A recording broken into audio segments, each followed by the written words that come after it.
with me, and I know you'll see that a song changes everything. Welcome, everyone, to Arts for the Health of It. I'm Richard Wilmore. I'm Catherine Pardesini, and we're here with Kate Powell. I can't do And the right I always direction. forget to do this. Do that again. Well, every single time we're going to do this. I Okay, promise ready? this will get better. Okay, ready, go. We're here with Kate Powell.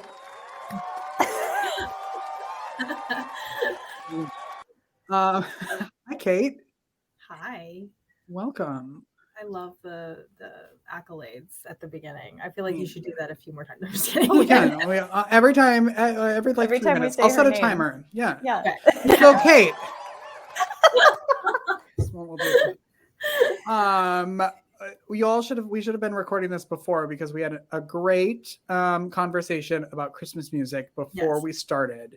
Yes. Kate is a lover of Christmas and Christmas music, as I am. Catherine, you didn't really chime in, so I feel like maybe you're not. Yeah. Or No, I am, and actually, my 6-year-old insists that the Christmas music is on all the time. As she should.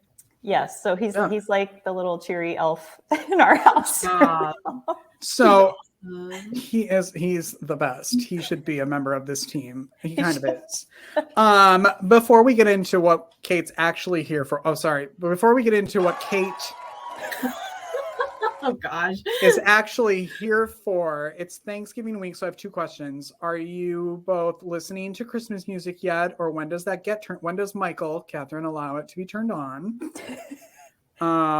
And do you have rules around that? And then each of you, what are you most thankful for this year? I'll let Kate go first. Okay. Absolutely listening to Christmas music. Already? Yes. 100%. Me too. 100%.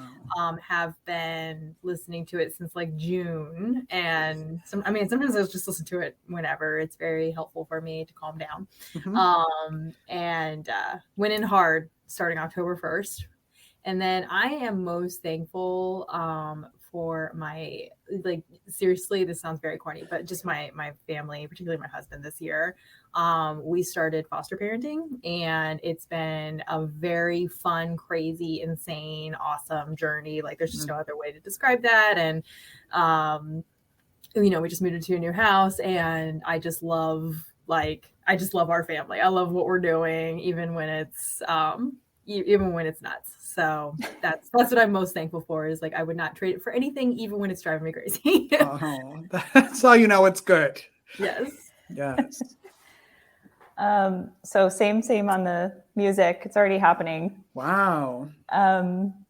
And let's see, most grateful for this year, I think just health, like the health of my own family.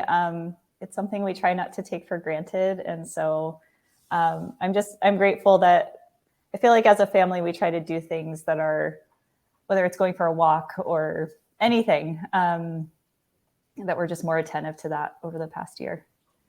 That's awesome. What about you, Richard? What's the Christmas music status and your gratitude?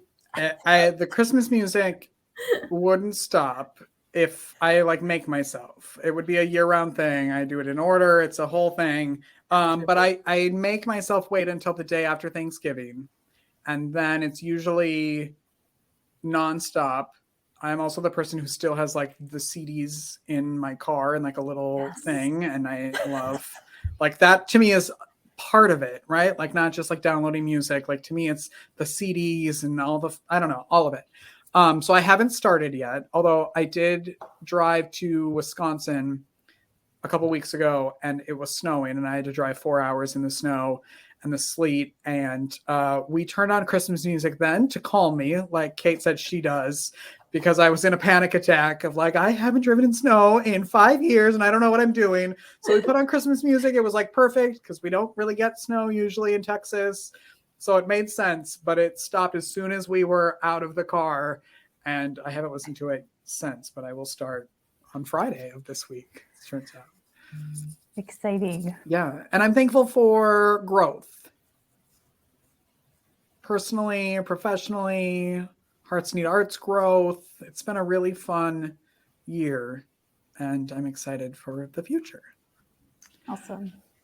All right. The future of the podcast is not just us babbling, though. We're here for a reason, although I thought that was fun. Kate, tell us where you're from, like literally where you're from in the United States. Okay. Where you're at, because I think that's always fun because we talk to people from all over the world. And then what you do there, because it's very exciting and fascinating. Yes. So we are in Norfolk, Virginia, which is more commonly associated with Virginia Beach, Virginia. But just so you all know, there is a difference. We do independent cities here instead of counties. And so when you call Norfolk, Virginia Beach or vice versa, like from outside, we're always very quick to be like, no. That's like, a no. Yeah. Right. I'm from Norfolk. So I live in Norfolk. Our office is in Norfolk. We do serve all the cities around us, including Virginia Beach. So no hate, just loyalty. But I just want to make that clear to everyone. So that's where we are.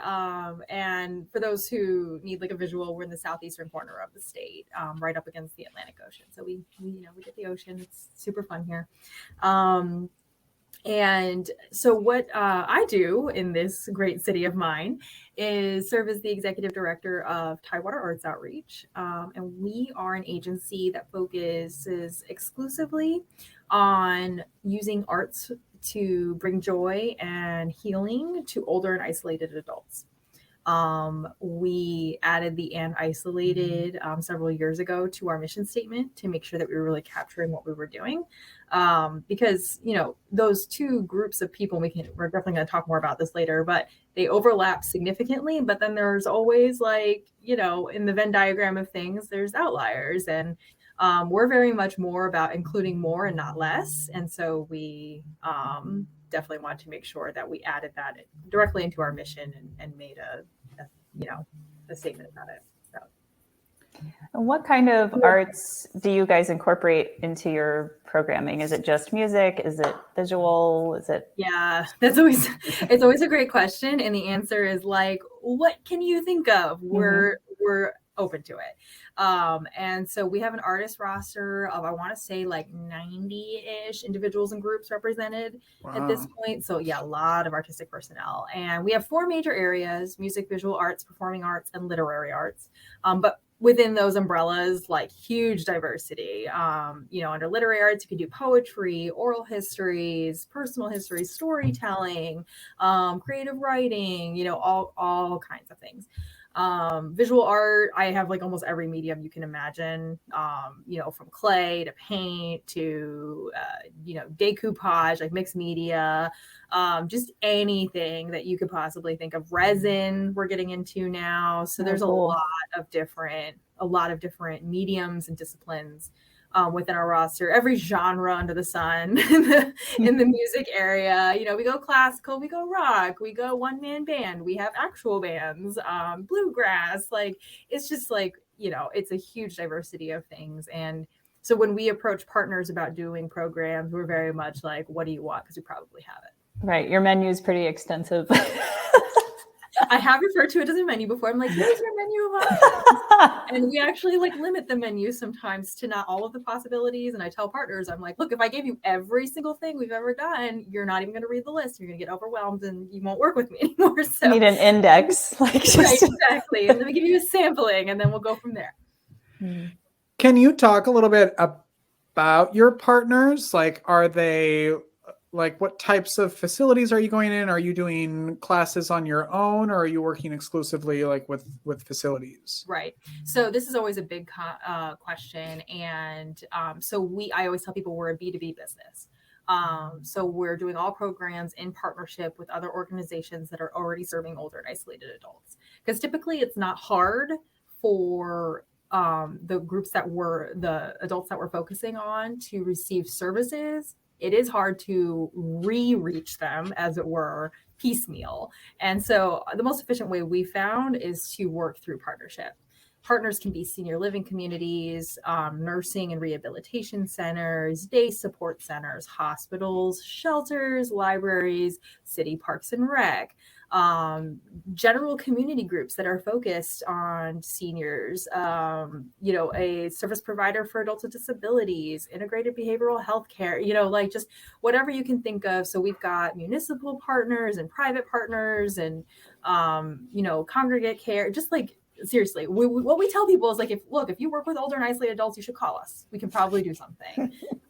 It will look differently. You know, some partners we work with like once a week or more than once a week, and others are more of like once a month or once a quarter. But we're like down for the ride as long as we're targeting the groups that we're trying to target. When you're in those, excuse me, those types of facilities, are those interactions in a group? Are you doing one-on-one in their rooms, or is it kind of a blend of? Right. So typically it is group programming. Again, we're trying to go for an efficiency model as much as possible. And because a huge aim of our work is defeating social isolation, doing group programs is, you know, that's part of the deal, is increasing those social connections and working with others and feeling accomplished alongside others and, you know, bringing joy, which is usually done in groups.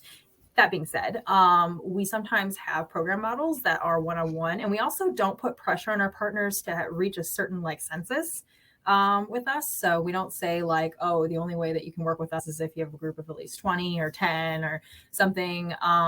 You know, if we've learned nothing from this pandemic, it's like RSVPs and events now really hard. And we're not here to make it harder. So we've done programs for one person. We thought maybe 10 would show up, and one person showed up, and that artist was just like, that's cool. You get a private lesson with me today. Awesome. Or something, you know, we tell our artists to be as flexible as possible. We do as much planning as we can, but in the moment, it's like you're there to serve the person or persons who are there.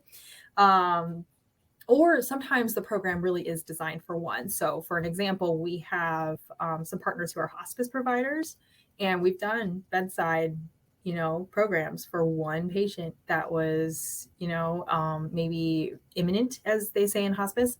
And, you know, it's like, we want another experience. They're still here. And that's always really powerful. And our artists walk away from that feeling, you know, like, wow, I really, like, this was impactful and a great moment. So again, the answer is everything and anything.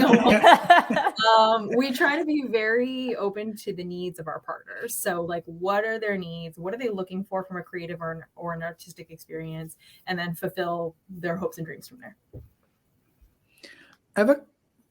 Did you have a question? Richard, no, okay. you go. So we always, you know, this podcast and what we do in Arts and Health is all about like the celebration of what we're doing. And you're working with a population that is, we have found, I guess, at Heartseed Art, maybe not for you, that it's sometimes difficult to get that yes out of them, that they want to engage and that they can be creative. How do you find that? Is it different because of where you're at? And how do you overcome that with your patients? Yeah. So yeah, we're sometimes working with residents, patients, just general community members. That's actually something we do when we do partner intake, is we say like, what do your people call themselves? And like, make sure that we're doing like a very social work focused, you know, intake where we're like, we're going to meet you where you're at language wise and needs wise. When we do intake with a partner, we interview them on a lot of these questions. Like, what are the challenges that you're seeing in the programming you're already doing? What are you looking for? Are you trying to engage more men? I mean, that's something that we hear several times, which sounds weird, but it's not, because, you know, typically what will happen is like in your average senior living community, and they call them communities, not facilities, by the way. Like if you call them a facility, they get real mad at you. So not, you know, obviously not fussing or anything. It's just, I have been on the end of that so many times. I'm like, I'm sorry. So, but anyway, but yeah, when we're talking to them, they'll say things like, oh yeah, when we put out like a paint class or something, all the women will show up and we get no guys. And so we'll be like, well, what about a comedian? You know, or something like that. Like, why don't we try something else that maybe will be a little more accessible, or at least seem more accessible to everyone? They make those social connections with those around them, and then they're more likely to participate in the other programs because they're like, oh, well, so-and-so's going, so I'm going to go too. You know, humans never stop doing that. I don't care how old you get. They're always like that. And I think also this is back to like your question about how we get them engaged and how we overcome that. We do train our artists pretty extensively, and like, this is who you're serving. Like when we first bring them on the artist roster, they have an interview with myself and my program director. we're very much like, this is who you're serving, or these are the different groups of people that you'll be serving. You know, feel free to experiment, to try new things, to make adaptations. You know, like, you don't have to, there are no rules here. The only rule is that you bring joy. How you do that is very much up to you. You're the expert in what you do. We are not. We are here to make the connections and provide you with the resource, pay you, all those things, and you're there to really make the magic happen. So we do that. And we also, I think, because we work in partnership, we're already working with trusted individuals for the participants. So they already know this activity director, they already know that program manager, they already know this outreach coordinator, like all of those, like there's already a relationship there. And that's part of the beauty of the partnership model, is not trying to establish trust with the end user ourselves, but saying, like, presenting our product and our service and making it a good value for who we're providing it for, and then letting that relationship facilitate their participation. And it takes time, like, absolutely. Again, like, sometimes we've had a program of one for the first one because they were just like, what is that? And that's becoming less and less common now. We are now, it's now starting to become a little more reputation based, where not only does the participant recognize the partner and trust that partner to provide them with a good program, but they're also noticing, like, oh, that's a Tidewater Arts Outreach program. Like, I did that over here. I did this at that library or whatnot. It's going to be great. Let's go back again. So You're familiar. Yeah, you're familiar to them. yeah, the familiarity is starting to happen, which is one of our strategic plan goals. So I'm so glad.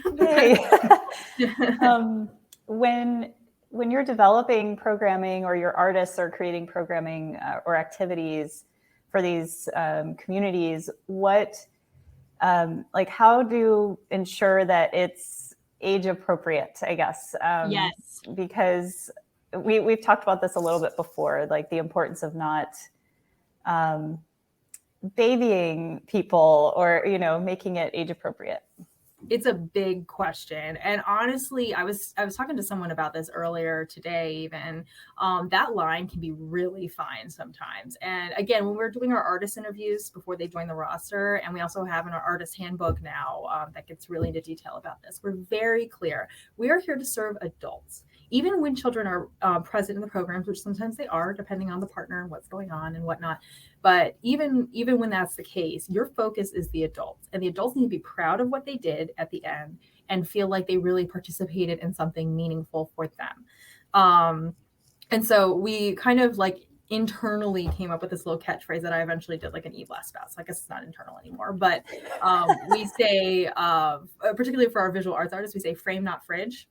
So not that I have anything against fridge art. There's nothing wrong with that. The fridge is a great place, but I want the products that they are, and I say products just meaning like what they've produced, Sure. In a program, to be so meaningful to them that they would maybe take it to get framed and put on their wall. They are super proud of what they did. We have a community where they did their first, like, acrylic pour program, and they just made these little, like, I think they're like 6x6 squares or something. They weren't huge, but they were so proud of them that they hung them up in the main lobby of their community. Not just like, they didn't just take them back to the rooms, they wanted the whole, like, all their fellow residents to see them. And so that's the result we're looking for, is like, oh wow, I didn't know I could accomplish something like that, and I did, and now I want everyone to know about it. So we're very conscientious about that. And like even our program staff, when they're working with artists to plan programs and determine the content and everything. I love how I have this glow, by the way. For those I know, it's very, yes. If you're listening, you need to watch the video, 'cause it's pretty cool. Like, very striking. Anyway, but our program staff will even, like, really help the artists when they're conceiving their program ideas. Almost every single program is completely different. And, so they'll be like, I like this idea, but let's up the ante a little bit so that we make sure, again, that an adult who's had a rich life, full experience, and has got their own talents. Like, a lot of them, we're like, that's some hidden talent right there. Mm-hmm. You walk in here saying you can't do art, and we're a little confused about what you mean by that, but because it looks pretty great, and if I tried to do that, that's not what would happen. And so that's our focus, and we're very conscious. That's not something that will happen just whatever. You have to make conscientious decisions about that, and yeah. Are you still? How long have you been with Tidewater? So I've served as the executive director. It's been 2 years exactly Wow. this week. I was actually just looking at Wow. the date. Oh my gosh! Yeah, Wait, say that again. Yeah, applause. Say that again. How long have you been with Tidewater? 2 years exactly as the executive director. It's gonna be a I remote week in a podcast. I love that. And I did serve as the director of development for about a year prior to that. And then there was a break in between. That's kind of when COVID happened and everything like first happened. Is it still happening? I don't know. But so yeah, about a little over 3 years with the organization in total.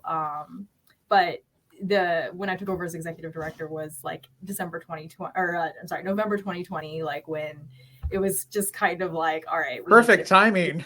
Yeah, it was wild. We were like programs and a few partners, and let's just see what we can do here. So it's much better now. I will say that.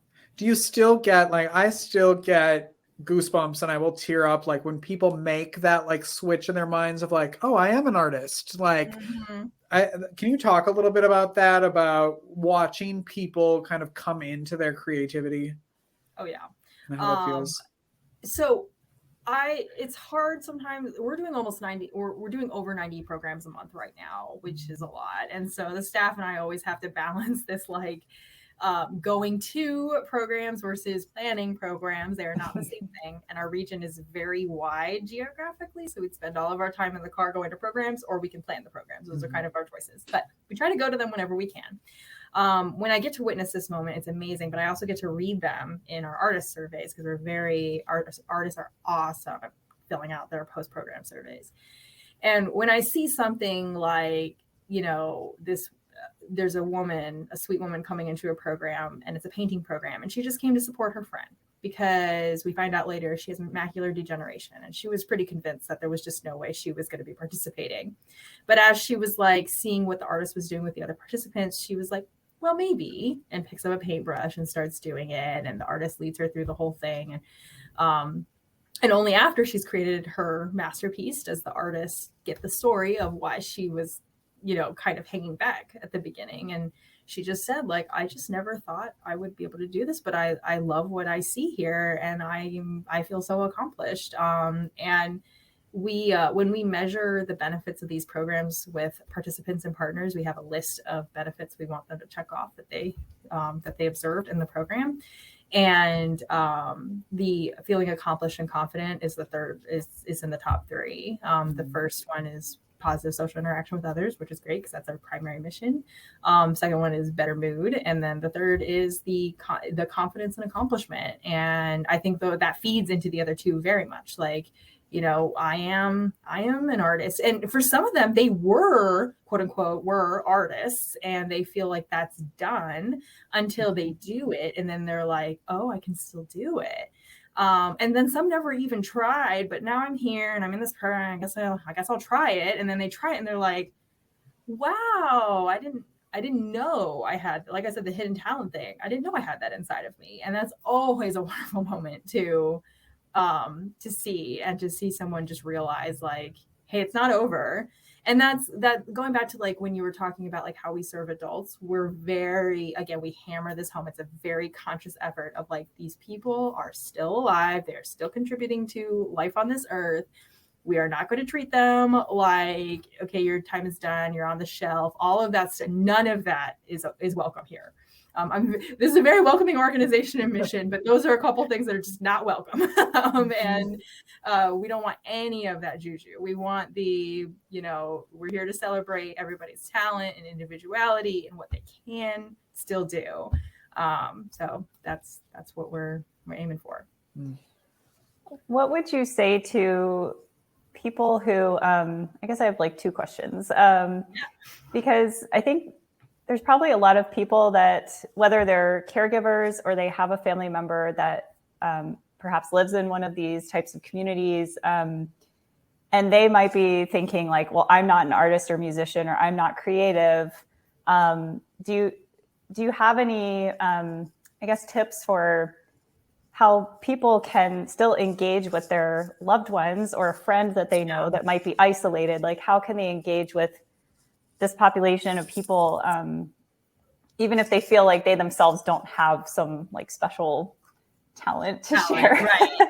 Yeah. So when we like it, this is so interesting. It's actually something we're really going to be tackling in 2023, with empowering others to empower others. Like we're trying to roll out a new training program that our staff and our artist roster will facilitate to make, like, particularly our program staff, like, or our partner staff, like our program directors, the coordinator, like everyone I was just mentioning, feel like they can also do that. And definitely, you know, to your point of like family members and caretakers, like also incorporating them into that type of experience where it's like, let me show you how we do what we do in an accessible way for someone who isn't necessarily like been painting for 20 years or been making music.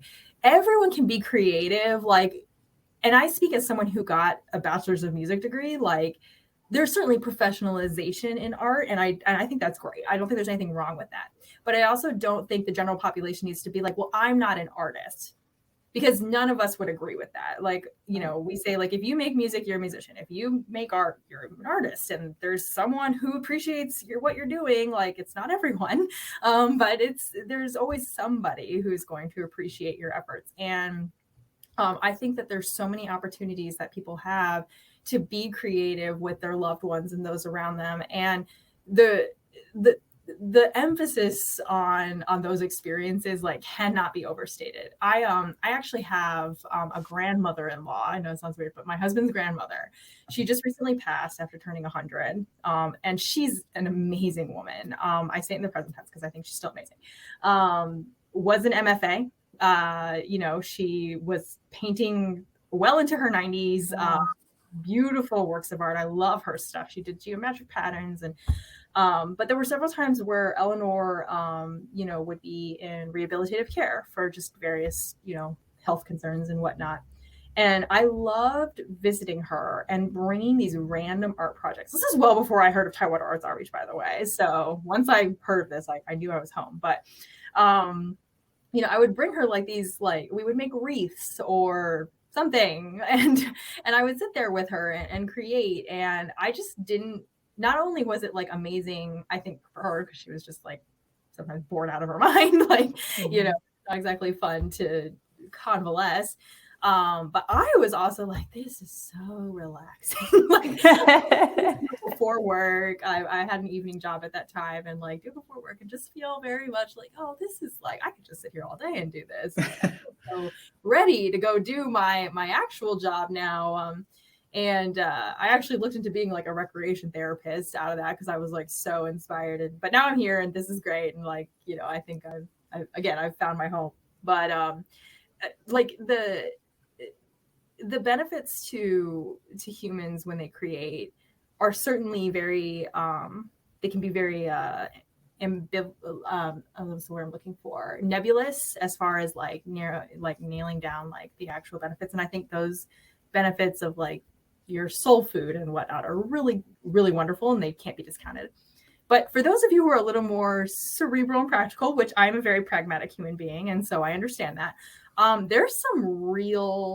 there's real research and science behind how creating makes you a healthier human being.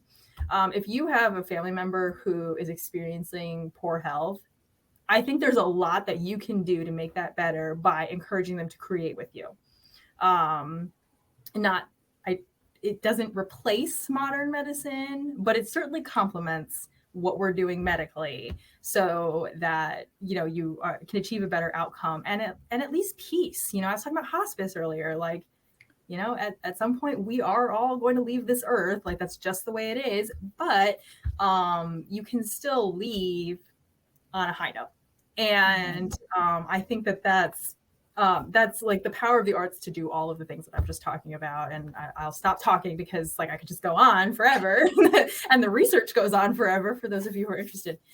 The Foundation for Art and Healing is a great resource for this, for those who want to actually look it up. They're like, are you just making this up? So no, there's a great pool of research out there to look at, and they have nice little succinct fact sheets that you can read and whatnot. But yeah, I encourage people to not just rely upon the TAOs and the art and the professional artists for this service. Like, what we do is great. But if you are just a family member with an older loved one that you're like, I want to get out and create with them, well, then just go do it. Take them to an art museum. You know what I mean? Like, just do the thing. You're absolutely making a difference that way. Yeah, and I think that's important that you said take them to a museum. It isn't go buy all these supplies or go buy a new guitar. It's there are benefits to just ingesting the arts as well. Even if it's showing them a book, like going through an art book together. Yeah. Right.